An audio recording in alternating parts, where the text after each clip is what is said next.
যারা প্রাইমারি প্রধান শিক্ষক নিয়োগ পরীক্ষার বিগত বছরের প্রশ্ন সমাধান চান তারা অবশ্যই এই ভিডিও ডেসক্রিপশন বক্স এবং আমাদের চ্যানেলের প্লেলিস্টগুলো ফলো করবেন। সেখানে নিয়মিত 1993 থেকে বর্তমান সময় পর্যন্ত যত প্রশ্ন রয়েছে সেগুলোর সমাধান দেওয়া হয়েছে।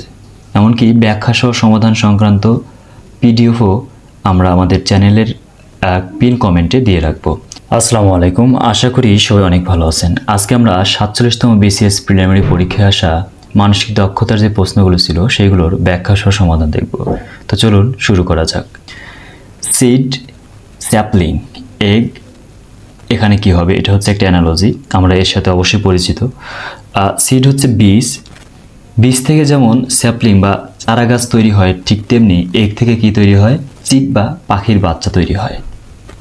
যদি MFNPO অর্থ লেমন হয় তবে NBOHP অর্থ কি? এখানে প্রত্যেকটা লেটারকে এক বাড়িয়ে, অর্থাৎ এই লেমনটাকে এনকোড করা হয়েছে এক বাড়িয়ে।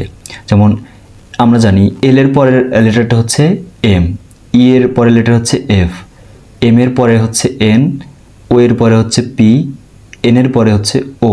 তার মানে এই এন এর আগের অক্ষর, বি এর আগের অক্ষর, ও এর আগের অক্ষর, এইচ এর আগের অক্ষর এবং পি এর আগের অক্ষর যদি আমরা একত্রে করি তাহলে হচ্ছে ম্যাঙ্গো পাবো। প্রদত্ত চিত্রে ত্রিভুজের সংখ্যা নির্ণয় করো। এর আগের বিশেষ এই প্রশ্নটা এসেছিল, একদম সেম কোশ্চেন। এটা হবে হচ্ছে 16। কোনটি প্রশ্নবোধক চিহ্নের স্থলাভিষিদ্ধ হবে, অর্থাৎ এইখানে কত হবে? আমরা এইটা একটু অ্যানালাইসিস করি আজকে।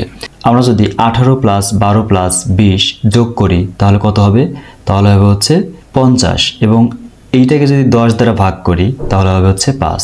আবার 16, 14, 30, 16 এবং 30, 60, 60কে যদি 10 দ্বারা ভাগ করি 6 হবে। এখন 27, 18 এবং 45 এই তিনটি সংখ্যা যোগ করলে কত হয়?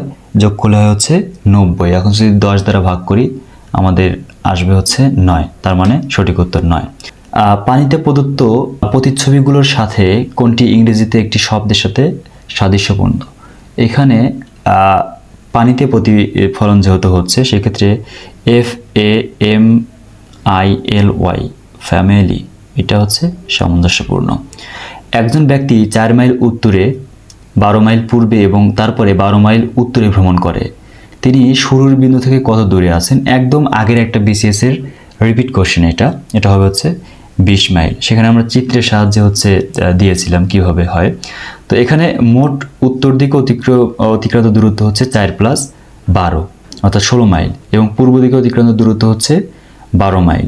পিথাগোরাসের উপপাদ্য অনুসারে আমরা শুরুর বিন্দু থেকে দূরত্বের বর্গ করলে 16² + 12² করলে আমরা হচ্ছে পেয়ে যাব। এটা হচ্ছে টাইপের ভুল, এটা এরকম হবে। ওকে, 5 জন ব্যক্তি গোল হয়ে বসে আছে এবং মাঝখানে তাকিয়ে তাস খেলছে। ওকে, রাজীবের বাম দিকে ঘুরে মকুল, বিজয় রয়েছে অনিক ও নুরুলের মাঝখানে এবং অনিকের ডান দিকে। তাহলে নুরুলের ডান দিকে কে রয়েছে? মানুষ হচ্ছে 5 জন। ওকে, মানুষ 5 জন, নুরুলের ডান দিকে কে আছে এটা আমরা নির্ণয় করব। সবাই গোল হয়ে বসে আছে, রাজীব বাম দিকে রয়েছে মকুল, তারপরে রয়েছে হচ্ছে বিজয়, বিজয় কোথায় রয়েছে? অনিক এবং নুরুলের মাঝখানে। তো নুরুলের ডান দিকে রয়েছে কে? মকুল। যেখান থেকে শুরু করলাম সেখানে গিয়ে হারিয়ে গেলাম, কারণ মকুল, নুরুল, বিজয়, অনিক, রাজীব, বিষয়টা এরকম হবে। তো গ অর্থাৎ মকুল।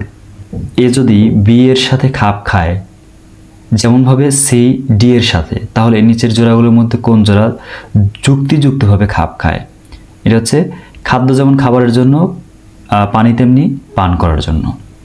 হাত, চোখ ও মস্তিষ্কের কার্যাবলী এতটাই ঘনিষ্ঠভাবে যুক্ত যে শৈশবকালের প্রথম দিকে হাতের ব্যবহার সম্পূর্ণ প্রত্যক্ষণমূলক বিকাশকে ত্বরান্বিত করতে সাহায্য করে। নিম্নে উল্লেখিত শব্দগুলোর মধ্যে কোন বানানটি সঠিক? এর মধ্যে রেন্ডেজভাস এটা হচ্ছে সঠিক, যার অর্থ হচ্ছে মিলন মেলা। একটি গিয়ার ট্রেনে 3টি গিয়ার আছে। গিয়ার এ এর 12টি দাঁত, গিয়ার বি এর 36টি দাঁত, গিয়ার সি এর 24টি দাঁত রয়েছে। যদি গিয়ার এ কে ঘড়ির কাঁটা যেদিকে ঘুরে সেদিকে ঘোরানো হয় তাহলে গিয়ার সি কোন দিকে ঘুরবে? এটা অবশ্যই ঘড়ির কাঁটার দিকেই ঘুরবে, কারণ গিয়ার এ কে যদি ডানে ঘোরানো যায় গিয়ার বি বামে ঘুরবে এবং গিয়ার সি আবার ডানে ঘুরবে। যখন দুটি বস্তুর সংঘর্ষ হয় এবং তারা একসাথে লেগে থাকে তখন তাকে কোন ধরনের সংঘর্ষ বলা হয়? এটাকে বলা হয় হচ্ছে অস্থিতিস্থাপক সংঘর্ষ।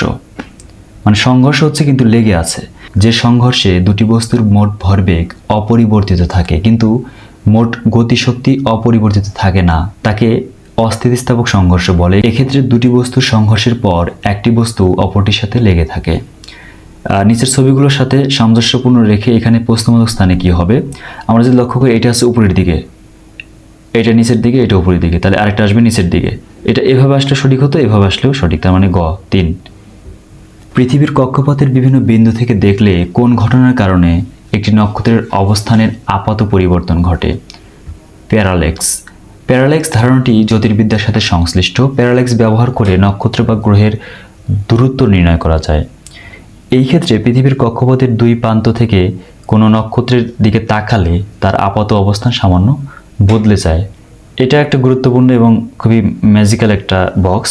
প্রশ্নবোধক চিহ্নিত স্থানে এই কোন সংখ্যাটি বসবে? এইখানে আমরা যদি একটু লক্ষ্য করি, 17 এবং 8 এই দুইটা যোগ করলে হয় হচ্ছে 25, 5 আর 5 গুণন করলে 25 হয়। 13 আর 7 যোগ করলে হয় 20, 4 এবং 5 গুণন করলে হয় 20, 12 এবং 6 যোগ করলে হয় 18, 3 এবং 6 গুণ করলে হয় 18।